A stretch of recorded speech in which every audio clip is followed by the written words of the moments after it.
Why did Republicans win in Virginia? And possibly just as importantly, why did Democrats lose in Virginia? So for 2 weeks now, I've been promising you that I was going to bring on a subject matter expert in predicting elections. Today, I have Christian Heiens, who was the Virginia Public Access Program's Pundit of the Year. And I think, as far as we know this year, you had the most accurate prediction for Glenn Youngkin's numbers. You came within 0.05% of what the actual numbers would be. And this is not something he did like 5 minutes before, a day before you predicted this, within 0.05% of numbers. So we have Christian Heiens there. He knows what he's talking about on breaking down numbers, and he's going to help us kind of walk through a couple of things.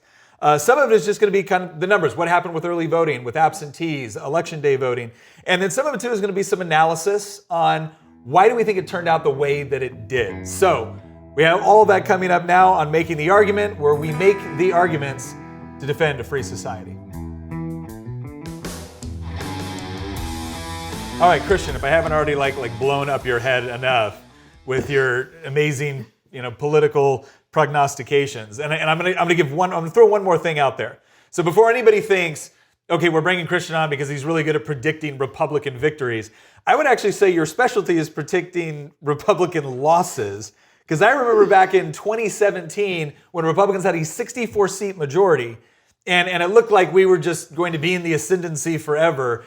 And you said back then, we're going to lose 12 to 15 seats within the next 3 to 4 years.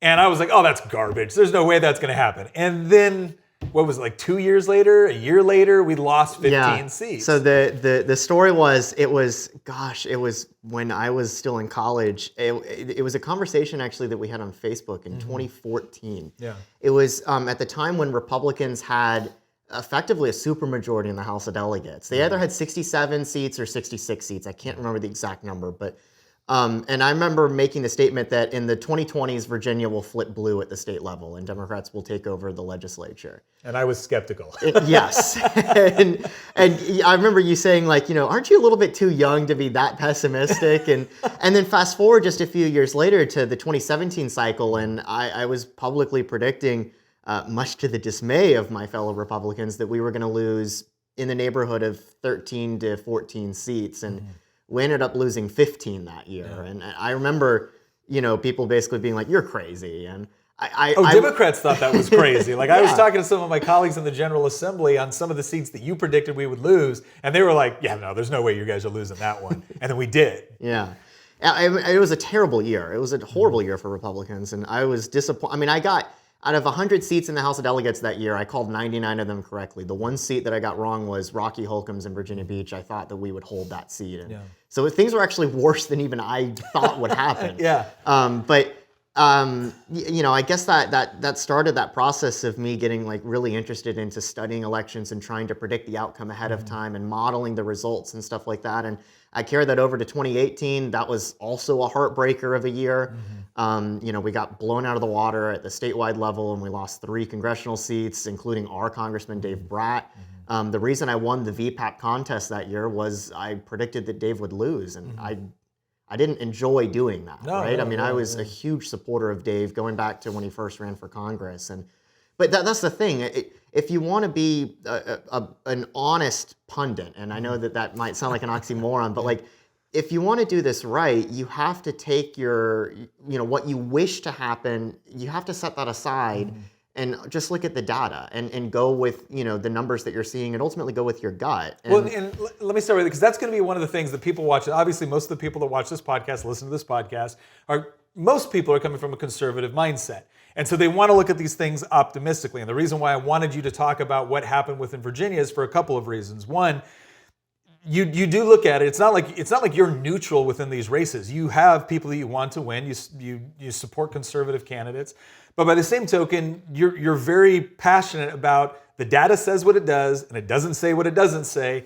And again, as conservatives, we're supposed to be married to this idea of the truth. If something is true, then it's true, and we don't get to pretend that it isn't. And so I have a feeling as we go through this analysis, you're going to come up to certain conclusions based off the data that people won't like. But the bottom line is, if you don't know, then you can't improve. So here's what I want to ask. So you did a really good job predicting things that were going to happen back in 2017, 2019, et cetera. And then we move in, and not only do we have a crazy presidential year election with Joe Biden, with Donald Trump, but we have COVID. And so now all of a sudden you have states all over the country changing their voting laws. And one of the biggest things they did was drastically extend mail-in voting and early voting. And this was something that I would say, especially in Virginia during the presidential year election, just completely caught us off guard with respect to the importance of early voting. So if you could tell us a little bit this year, like when you talk about your model, because I would say that 3 or 4 years ago you were looking at a lot of data and you were putting together really good conclusions, but you've actually professionalized a lot of that process through data analysis and modeling. So without giving away like trade secrets here, can you tell us a little bit about how do you analyze this data in order to come up with the sort of predictions that you did this year? Yeah, so I mean, as you pointed out, last year was just so many states changed their election laws. And not only that, I mean, Virginia was moving in that direction after the Democrats took over in 2019 anyway. They were pushing, making it easier for early voting, right? And I think that one of the biggest things that helped me, create the model that I used to predict the results in 2021 in Virginia was I start with actual early voting numbers. I mean, that's something that you don't have to like guesstimate or try to predict. You can just pull the actual numbers. Now, that's not going to tell you how they voted, but you're going to have a hard number every single day or every couple of days. The Department of Elections is going to update how many ballots have been cast early. What method have they been cast? Have they been received through the mail? Have they been cast in person? Like, you don't have to guess that. You do have to guess how you think those are being broken down in terms of a partisanship basis. But my model starts with early voting numbers because that's the one thing out of the entire election cycle that there's no guesswork involved. You just know that, X number of votes have been cast by this date. And so that's where I begin the process. And I mean, in Virginia last year, it was something like 2/3 of every single ballot that was cast early. So let me ask you about that, because in 2020, from everything I saw, Republicans got crushed in early voting. Like, it wasn't close. And a lot of people were frustrated because on election day, when they were counting those numbers first, it looked like we were crushing it. And they actually changed something this year, because it used to be that they saved all of the early votes for later, which seemed kind of counterintuitive, and it led to a lot of confusion. This year, they got those votes out a lot earlier. What did you see in the difference between Democrat, Republican, early voting numbers 2020, early voting numbers 2021 in Virginia? I think that two things. So one, first off, it was much more even. My model ended up concluding by election day that the early vote margin was definitely in favor of the McAuliffe campaign and the Democrats, but not nearly to the degree that it was last year. And not only that, there were a lot less votes that were cast. Now, it's still a substantial number. It was over 1 million early votes cast. But last year, again, it was 2/3 of all votes ever cast in that race for president and for the congressional races were cast early. And this time around, it was less than 50%. So not only was there a pullback from the number of people voting early, still substantially more than pre-COVID, but not as much as 2020. So that was one part of it. But the other part was that Republicans they did a much better job getting their base to vote early. Last cycle, there was a lot of suspicion for Republicans for voting early because traditionally Republicans always vote on election day. We always have. It's like a tradition. Yes, I've always voted on election day. And this year, we got crushed in Virginia. I mean, we didn't pick up a single congressional seat. We got blown out of the water at the presidential level. And this time around, I think Republicans were finally like, the reason that we got blown out of the water last year was we didn't get our base to vote early. And rightfully so, because of a lot of these changes, our base was really skeptical of the process. But we did a really good job convincing our base and explaining, if you cast your vote early, there's no possible way that it can be fraudulently taken Nobody's from ordering you. an absentee in your name. Nobody's ordering an absentee from your name. You're not going to show up to vote on election day and be told that your vote's already been cast and you're confused. Why? How could that be? I haven't voted yet. And we explained that it's a really simple process. We got a lot of our base to vote in person early. I know that in Culpeper we actually won the in-person early vote, and we never do that in elections. But this cycle we actually did, and so. I think that part of the reason that Youngkin was able, from just a statistical analytical side, not looking at the philosophy, but just the numbers, part of the reason that Youngkin and Sears and Mieres were able to pull off this upset victory was because a large chunk of the Republican base was able to relatively keep even with the Democrats in early voting. And then, as usual, we completely, knocked it out of the park on Election Day. So that begs another question. So we did better on the early voting across the board. Because, early voting was not something. I mean, I remember when I was talking to voters, a lot of them was like, no, I vote on Election Day. I'm like, you know what? I've always done the same thing. However, hear me out. If you have concerns about X, Y, or Z, this actually might be a good solution for you. And you could see people's mindsets being changed, and I think that helped. The other thing is obviously when you look at like the news cycle, I am so used to Republicans getting crushed the last 2 weeks within the news cycle, either because of something legitimate or just imagined, right? It's the media spin. And this time it seemed like between statements McAuliffe made, and we all know like the big one is, right, like I don't think parents should be telling schools what to teach. Like, holy crap. At a time with everything that was going on in Loudoun and Fairfax and even other places, that was just a totally tone-deaf thing to say. And what I was shocked about that is that I think Terry believes that, but I never expected him to actually say the quiet part out loud. But what that causes me to want to do is look at specifically Loudoun and Fairfax, and especially Loudoun. Like, these trended. And I think there was a lot of people that expected to wake up on Election Day, and if Glenn Youngkin won, they kind of assumed that, he must have won Loudoun. Not only did he not win Loudoun, like, it wasn't that close. Yeah, you lost it by about 10 points. Yeah, so a lot of people look at that, it seems counterintuitive, right? Like, how did he pull off a win if he still lost so bad in Loudoun County, which was a county the last time we won the governorship, we won Loudoun. So what do you think happened in places like Loudoun County and Fairfax that potentially contributed to his victory, whether it was things going on there that affected him in other parts of the state, or how his numbers, even if they weren't great, might have improved there? Well, I think it's kind of two different stories with Loudoun and Fairfax. With Loudoun, you had the parent revolt with the massive scandal with the board of the school board in Loudoun County. The education issue was front and center in Loudoun. And granted, it was front and center everywhere, but Loudoun was ground zero for that. I think that one of the things that Youngkin was able to do in Loudoun was, to some degree, turn the clock back. Not entirely. He didn't win the county like Gillespie did in 2014 when he came just shy of pulling off an upset against Mark Warner for U.S. Senate. And he certainly didn't win the county in a landslide like Bob McDonnell did in 2009. But Loudoun did shift over 10 points to the right between 2020 and 2021. And I think that part of the reason, probably the plurality reason in Loudoun, was the education issue. Youngkin was able to tap into those suburban parents or the ones that lived in rural Western Loudoun that felt like they were being excluded from the school process, had no say in their child's education, and in some cases, I mean, the school board there was openly targeting parents, and I remember there was this huge scandal with the school board, having this, I think it was a secret Facebook group where they were like sharing information, and all of that blew up, plus McAuliffe's comments. Those two things weren't necessarily interrelated, but the electorate looked at those two things that were happening separately at the same time. The situation in Loudoun with the school board and McAuliffe's comments on education, and they just put those two together and were like, we can't vote for this guy. Well, and what I think is interesting about this too, and part of this is just my opinion, I'd be interested to hear what your take is on it. Obviously some things like when Mr. Smith, right, got arrested at the Loudoun School Board meeting, and the Department of Justice and the mainstream media ran with this idea that this was like domestic terrorism, and these parents were, violent, and how horrible is all this, and the DOJ was going to get involved.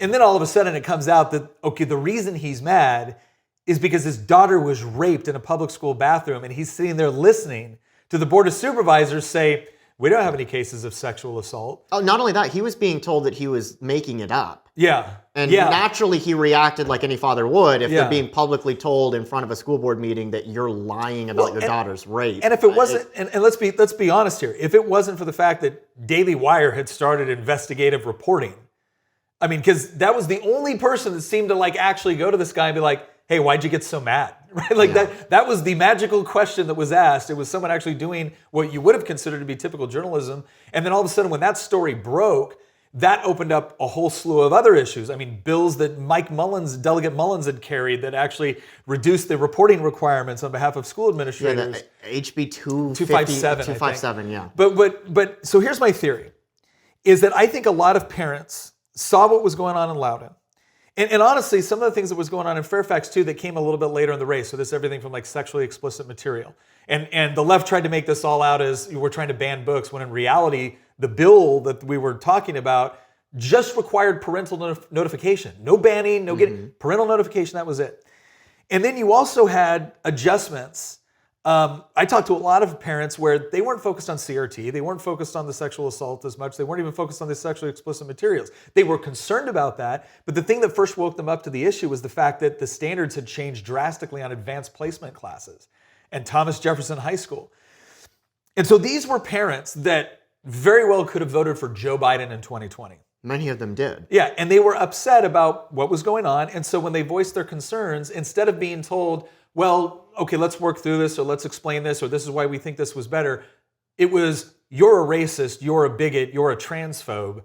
And I feel like, you know, these were parents that had either voted for Biden. A lot of them were minority parents. From what I was saw. actually right about to get to that. So yeah, the explain second that. half of your question about, so we just talked about Loudoun and Fairfax. It was a bit of a different story.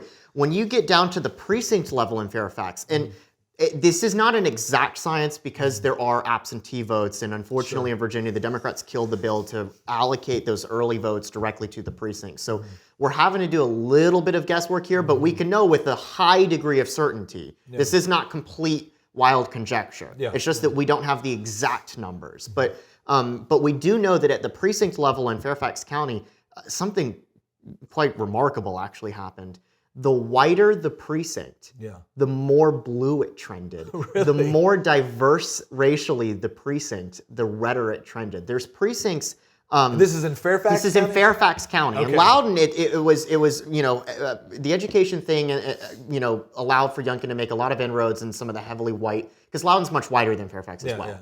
And Loudoun's also the wealthiest, you know, county in the country. It's kind of like the centerpiece of the Republican collapse and you know, the suburbs over the past few years. But in Fairfax, which has been Democrat way longer than Loudoun, it wasn't actually the traditionally Republican precincts in the outer edges of Loudoun that are very white, very wealthy, that actually gave Youngkin his huge surge in Fairfax County. And Fairfax County moved about 8 or 9 points to the right from 2020. Significant. Yeah, it was actually the most urban precincts near the border with Alexandria and Arlington that are the most racially diverse. And so there's a correlation between the more racially diverse the precinct, the redder it trended in 2021 compared to 2020. And so like these outer Republican, and virtually every precinct in Fairfax County is blue at this point, but traditionally Republican precincts that only flipped in the past few years, some of those actually got bluer this cycle. Whereas other precincts on the edges with Alexandria and Arlington, very racially diverse. Basically, it was precincts that were less than 35% white trended over 10 points more Republican, in a county that only trended 8 points Republican. So it trended even more Republican than the county did. Precincts that were less than 40% white trended about 8 to 9% more Republican, and precincts that were like 65+% white were the ones that trended the least towards the Republicans. And some of those precincts actually got bluer. Well, and I think it's interesting because one of the points, I mean, obviously, like you said, education was front and center in this race. And typically when that's the case, Republicans don't win because a lot of people have this mentality that the Democrats are pro-education because they're always talking about, you know, higher pay or more funding for schools. That's their talk. But this was a case where parents were coming forward of all ethnicities, right, of various income brackets, were coming in forward and saying, wait a second, I don't like what the school is doing. I understand funding. I understand taking care of teachers, but I don't like what you're actually doing or teaching my kid or putting them through, or I don't like the fact that you're squeezing me out of the process. Or that the school was shut down for a year. Oh, the school was shut down for a year. I sure as hell don't like the fact that when I show up to voice my concerns, you call me a racist, right? So I want to know what options that I have. And Glenn Youngkin and Winsome Sears and Jason Meares and the House of Delegates candidates, we're all coming in saying, you know what we've been arguing for a long time is that you as a parent should have more control. And I feel like that resonated with a lot of voters. So even if we didn't win Loudoun or win Fairfax, we moved the needle. Yeah, it's about the margins. So like to wrap up the Fairfax equation, first off, the Democrat response that, you know, ultimately their trump card, no pun intended, that they tried to play at the 11th hour, when everything else was gone and the numbers, they were seeing the same stuff I was seeing, except they had internal polling that I didn't have access to. So the alarm bells were probably going off in the Democratic camp even more. But at the 11th hour, their final closing argument was, if you care about this issue, you're a racist. Yeah.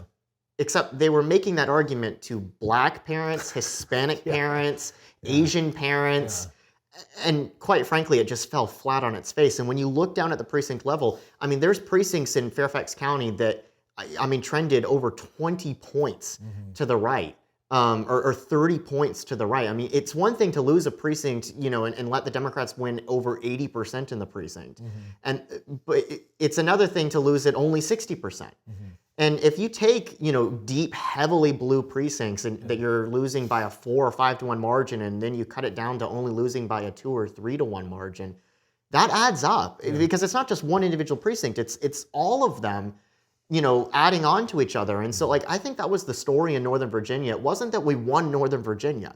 It's that we ate into those margins. And not only did we eat into those margins, we ate into those margins in places that we have never eaten into the margins, even back when Northern Virginia was politically competitive. The places that swung the hardest to the right were the most ancestrally Democrat parts of Northern Virginia, that plus large parts of suburban Loudoun.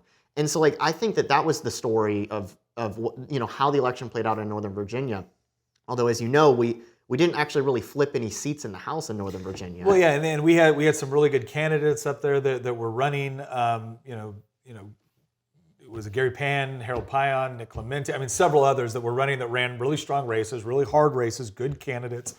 But we didn't quite pick up the seats. However, we did win 7 seats in the House of Delegates. I think originally you'd have predicted 6. Yep. I did not get Lasharice's race. Yeah, Petersburg. That was one. You know, Kim Smith ran Kim Smith. Yeah. Kim Taylor. Kim Taylor. Sorry, Kim. Sorry. Why did I say Kim Smith? Oh, I'm thinking I have a friend named Kim Smith. Anyways, but yeah, Kim Taylor ran a strong campaign down there, managed to win. So we've talked about some of the, you know, the bluer counties, Northern Virginia. Obviously, we did well in Virginia Beach, which has always been more of a swing area. Sometimes that's the urban area in Virginia where Republicans tend to do the best, and we did better this time around. Picked up some seats down there. Let's talk about rural Virginia, because just like we saw, we didn't win Northern Virginia, but we moved the needle in our direction, so we didn't lose as bad.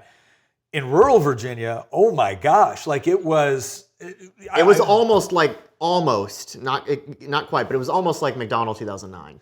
I mean, what we saw there, I was reading somewhere, and you can correct me if I'm wrong, I was reading somewhere that I think when, obviously Trump did well in Southwest Virginia, did well in the Valley, I think there was one county he won by 80%. I think there was one.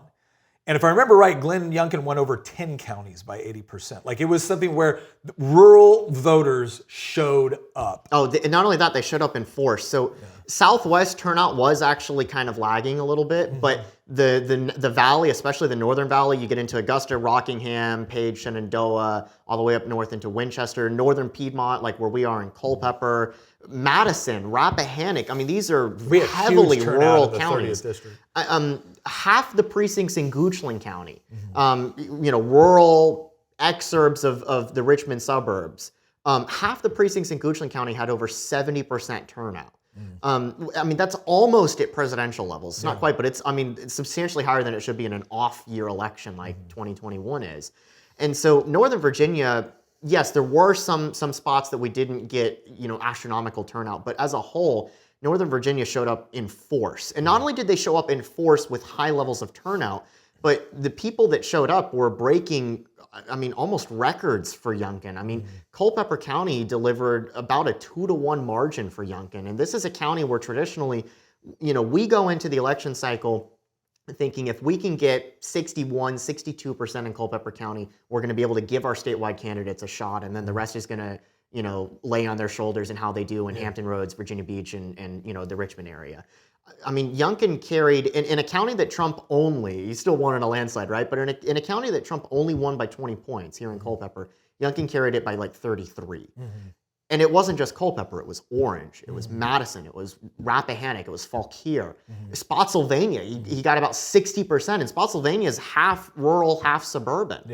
I mean, these things add up. None of these are Fairfax-sized counties that have, million plus people. But rural Virginia, individually, the counties might only have 40, 50, 30, 60, 80,000 people. But across the entire Commonwealth, they add up and they produce, like for example, here's an example of how strong rural Virginia can be when it shows up with high turnout and high levels of Republican enthusiasm. Bedford County has a population of 80-ish thousand people.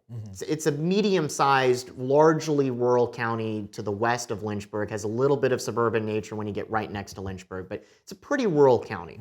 Very, very Republican county, but relatively small.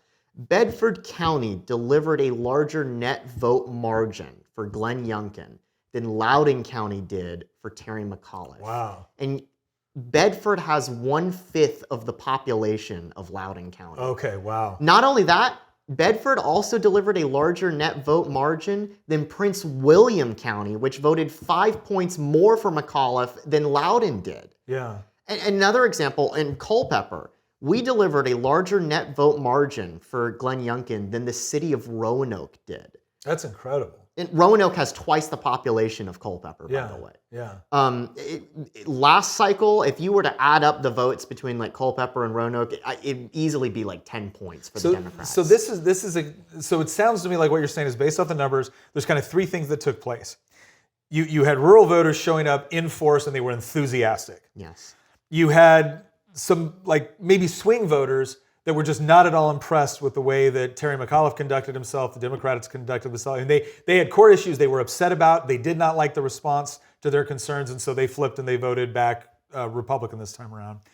And then it looks like in some areas too, you had a lot of Democrats that just, for whatever reason, they weren't excited about their ticket. They didn't, really care. They just didn't vote. They didn't show up. There was no real strong enthusiasm over on the Democrat. I mean, is that accurate? Yeah. So the Democrats always, the two things that I've heard, well, three things that I've heard the Democrats say is one, all the voters are racist and that's why we lost. Yeah. I hope in a state that Biden won by 10 points. By 10 points. Mathematically, their new conclusion is we're all racist. And mathematically, Youngkin had to have won by winning over some of those Biden voters. So what they're saying is that some of their own voters are racist because they decided to vote for a Republican for governor. Oh, and a black female for lieutenant governor and a Hispanic for attorney general. She's just a mouthpiece for white supremacy, according to Joy Reid. That's the first. It's hilarious on its face, especially considering how many gains we made with Hispanic and black voters in Virginia. I mean, exit polling. I know that we've seen a lot of numbers, but the average of the exit polling, I would not be surprised, especially looking at the precinct level results in places like Fairfax, the Filipino community in Virginia Beach, and black voters in some parts of the state, especially in South Side. I mean, Youngkin probably won 15%, maybe 18% on the high end of black voters, which is much higher than Republicans usually win. Yeah. And he won probably 35 to 45, maybe about 40-ish% of the Hispanic vote. Which again, when you look at the totality of those numbers, that is the highest percentage of the minority vote that any Republican has won in a gubernatorial election in probably 50 or 60 years. So that was the first argument the Democrats were making. The second argument, which is, I like to call that the Beltway brain mentality, is, well, we would have won if the infrastructure bill had been passed before. Yeah. I can't think of a single person that walked into the voting booth and thought to themselves, I was going to vote for Terry McAuliffe, Hala Ayala, and Mark Herring, and a full Democratic ticket for the House of Delegates. But, Manchin and Sinema haven't passed the infrastructure bill in D.C. yet, so I'm going to vote for Glenn Youngkin instead. That is the narrative that you're seeing in the Beltway right now. But the third one is that, we didn't get our base to the polls. Except Terry McAuliffe got the second highest number of votes of any candidate who's ever run for governor of Virginia in history. The only guy that he lost, or the only guy who got the highest number of votes was the guy he lost to. Yeah. So the idea that the Democrats... they can't even make the argument that... Because I was trying to throw them a bone with maybe they didn't get their base out. But. So there is some truth to that statement, but I'm bringing that point up to explain that... Because I'll get into the turnout in just a second, but I wanted to bring that point up that McAuliffe got 1.6 million votes. Yeah. It's just that Glenn Youngkin got 1.66 million votes. Yeah. And because I want to bring that point up because the Democrats will try to say, we just either, the voters are racist or it was bad things going on in D.C. or we didn't get our base to the polls. They did get their base to the polls. They just didn't get enough of their base to the polls. But I mean, the turnout was over 60% higher than it was the first time that McAuliffe ran and won in 2013, when him and Ken Cuccinelli, both between the two of them, barely got over 1 million votes apiece. Yeah. And this time around, it was both him and Youngkin got over 1.6 million votes. It's not like Virginia's population has grown 60% in 8 years. But I'm bringing that up because there was turnout problems for Democrats. You look at Norfolk or Portsmouth, Newport News, Hampton, Richmond, Petersburg. We flipped that House district because we had sky-high turnout in Dinwiddie and Chesterfield County, and Democrats had abysmal turnout in the city of Petersburg. And not only did we have high turnout in Dinwiddie, we were producing margins in Dinwiddie that were the old Culpeper numbers. We were getting 60+% in Dinwiddie, and that was traditionally our goal for Culpeper. Usually in Dinwiddie, you're getting in the mid to high 50s for a Republican in that county. So that combined allowed us to flip that House seat in particular. But it was the same story in large parts of the state, and not just in heavily black parts of the state like Petersburg, but also in places like Roanoke had very low turnout. Even some of the white parts of the city of Richmond had heavily Democrat white parts of the city of Richmond had relatively low turnout. So it wasn't just that Democrats didn't get their African American base to the polls. They had a problem where they were bleeding some of those voters first off, and then they weren't exciting or motivating the rest of their base to show up to a large degree. And I think that part of that reason is because, in the words of Doug Wilder, the first black governor in Virginia's history, what reason have they given them to show up? Yeah. They take their votes for granted. And I think that Democrats are finally learning this lesson that if you just play nothing but identity politics and you don't actually speak to the needs of a voter as an individual, but you're putting them in a box and you're saying you're only allowed to care about these issues because of your race or your gender or your age or your income or your sexual orientation, and you can't care about anything else. And if you move outside that box, then you're a white supremacist. Yeah. I think that narrative is just falling flat on its face. They're either alienating voters and pushing them into our party, and we're welcoming them with open arms, or they're not motivating them to show up and vote for their candidates. And they paid the price on last Tuesday. And this brings me to kind of like the final issue that I really want to talk about that I think is very important. I think a lot of people are watching very closely, and that is, okay, we, the voters, allowed you guys to beat the odds. Nobody thought you were going to win all 3 statewide races, right? At least early on. When this whole race started, nobody thought Republicans are going to win Virginia. Nobody thought we were going to take back the House of Delegates. It wasn't until kind of like the 11th hour that people started thinking, oh my gosh, there's a real shot here. And it was because of that voter enthusiasm. And it was because we convinced other people to come over and vote for us. Now, I would say that, on a moral level, we have an obligation to live up to what it is that we said we were going to do and do it. However, I can guarantee you, there are going to be Republican pundits out there and analysts that say, look, you barely won. You need to be careful. Don't do anything, too conservative, right? Stay at those various margins. But here's what I see. And again, what I want to know is, this is my instinct. Does the data back this up? My instinct is we campaigned on education. We did campaign on Second Amendment rights. All of our candidates are pro-life. All of our candidates wanted to cut taxes and lower regulations. We had better do it. And again, there's going to be arguments that, well, the Democrats still control the Senate. Fine, pass it in the House and then force the Democrats to vote on it. Because what I'm seeing going on in Virginia right now, and this is what I think is truly powerful going forward. I remember when Democrats made the argument, and this is more of the like heavy left-wing side of the Democrats that now is effectively in control of the party. But I remember when they made the argument that put them in charge because they believed that central planning and more government power and more laws and more regulations and more government programs was going to make us all better off financially and fiscally. And it didn't work. Then the argument was, no, put us in power because the planet is dying, the ice caps are melting, there will be no more polar bears. And the world will end in 12 years. Yeah, the world will end in 12 years. And it turns out the way that they were going to save the world was by doing all the things that they wanted to do before, but now it was to save the planet. And then what happened? Well, okay, their predictions didn't play out, their models didn't work. It was hyperbole, and people were like, I'm not really buying this. It's not that I'm not concerned about the planet, I'm just not really buying your solutions. And then the third argument has been, do what we want or you're a racist. And for a while that was working. I mean, if you look at everything within popular culture and what Hollywood was doing and what corporate America was doing, they were really giving into this narrative that like, oh my gosh, like we need to completely redo our history and Ibram X. Kendi is right, we're all horrible, and if you have any sort of problem with critical race theory, that's white fragility and you're a bigot. Like everyone was buying into this, and I know as an elected official, I know as someone that watches this stuff daily, I was really concerned with the way people were just buying all of this. And what was the solution offered? Oh, it was the same Democrat solutions. We want more power, we want more social planning of the economy, we want less property rights, more rules, more government programs, more redistribution. Everything that they've been arguing for the past 60 years has just been repackaged based off of whatever they say is the latest crisis.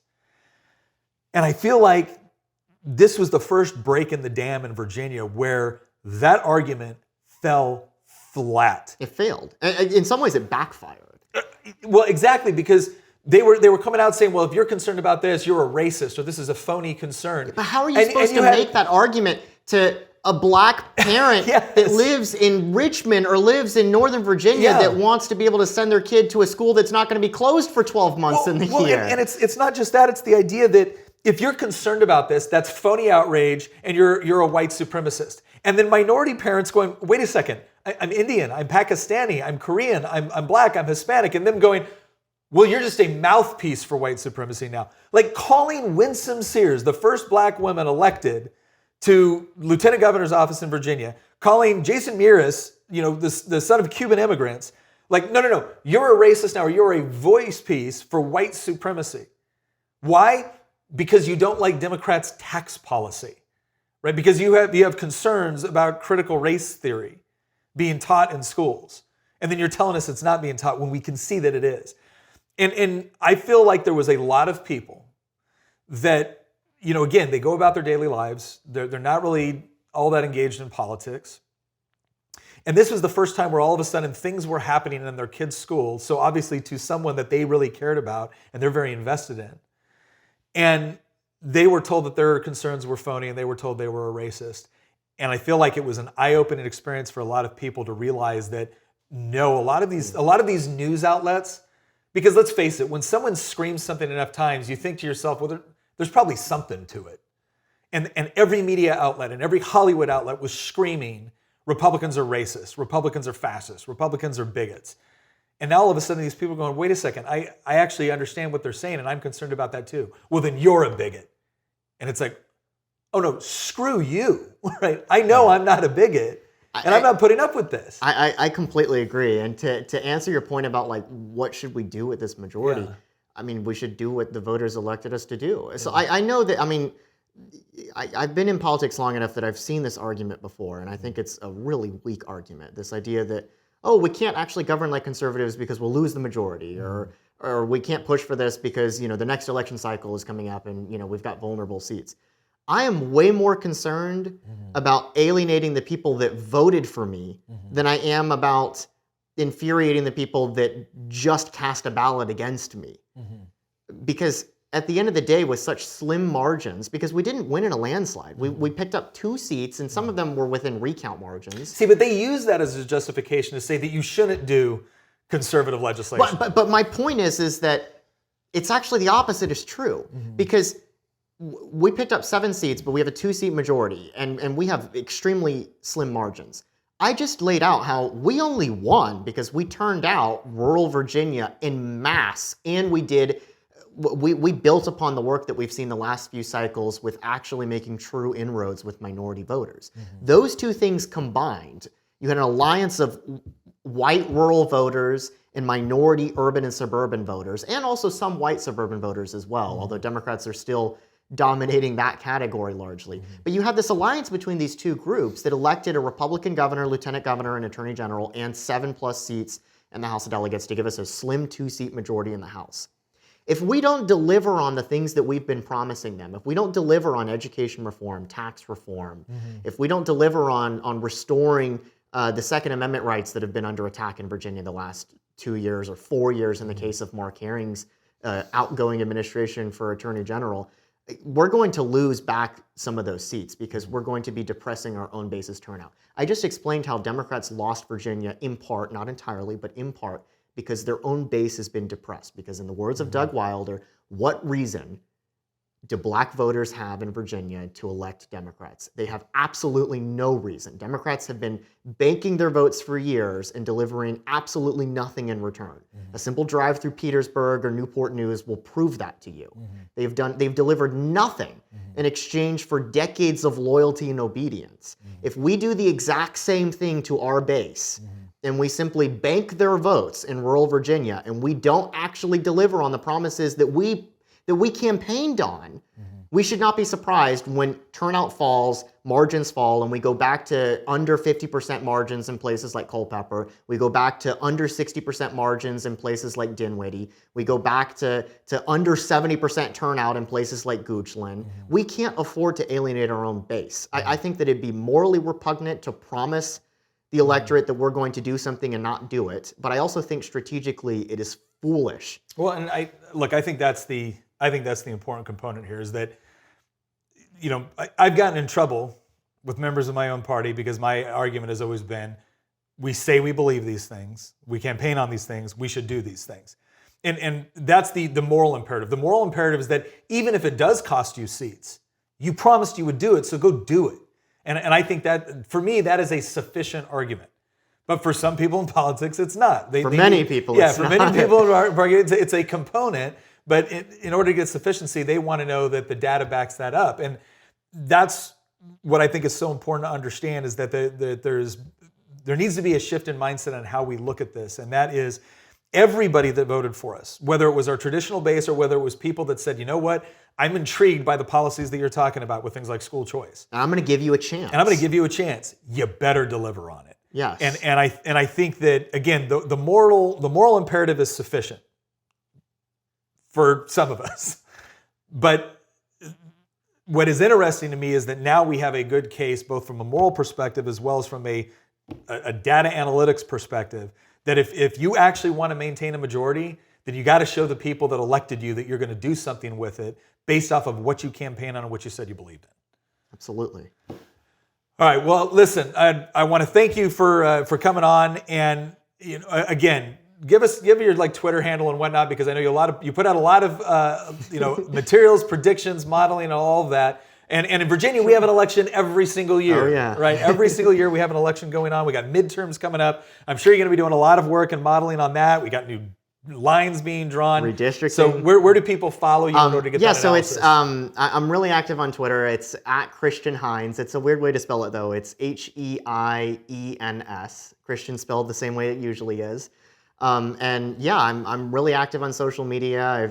I think this model that, because I was publicly putting out tweets the last few days and weeks leading up to the election, and I remember getting a lot of flack from people that were like, "Oh, you're crazy. Youngkin doesn't have a chance." And at first I felt that way because for so long I've been predicting that Republicans would just lose and lose and lose in Virginia, and they had been. But I mean, the numbers don't lie. Like I said at the beginning of our conversation, at some point you've got to take your political opinions aside. Don't set them aside, when it comes to voting, right? But like in terms of trying to figure out what's going to happen, set those aside and just look at the numbers. And I did that, and for once I was stunned. I was like, oh my gosh, we actually have a shot. Yeah. And I dared to go out there and say, I think Youngkin's going to win by 1.88%, and he won by 1.93. So if you're interested in following me for election takes, I know redistricting's coming up. You got the midterms, like you said. I'm a geek when it comes to all sorts of stuff like that. So if you like election stats, I'd love to give you, have you give me a follow. And thanks for having me on. I really appreciate it. No, it's been our pleasure. I really appreciate it. The other thing too, I just want to push out there is obviously thank you very much for watching the podcast. If you like what you see on here, make sure that you like. You share. If you're on if you're on Apple Podcast or Spotify, leave us a review. It really helps get that information out there. And again, the biggest thing that I would say to anybody that is happy about the election results that we just had is one of the things that we do on Making the Argument is, again, equipping you with arguments. So you are going to see people, whether it be friends, whether it be pundits, whether it be news sources, you're going to have elected representatives that are going to try to tell you that the only way that we can maintain this majority that we've just won is if we shy away from what we believe. And you need to be able to fire back, not just with the moral argument for why we need to do what we said, but now the numbers and the data that also justify that say that, yeah, that thing that we just kind of intuitively know is the right thing to do is also the smart thing to do politically. So once again, thank you very much for joining us. I'm Nick Freitas with Making the Argument, and we'll see you next episode.